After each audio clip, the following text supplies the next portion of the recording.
Hi everybody, welcome back to Want to Step. I hope you all are doing great. So in today's episode, I'm gonna guide you on how you can change theme on Messenger. So to get started, go ahead and open up your Messenger application. So here you'll be appear with your chat section. You can just go ahead and select any chat that you like. Once you have selected the chat or the message where you want to change the theme, what you can do is simply go ahead and tap on that little profile. So here you can see many options in the customization section, which is theme, quick reaction, nicknames and word effects. So here we have to change the theme, so go ahead and tap on theme. So now here you get many themes to add on your messenger chats.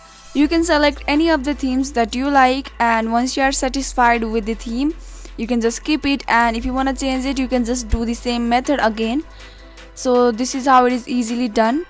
So if you found the video to be helpful and informative, go ahead and subscribe to our channel and also press the notification bell for more updates.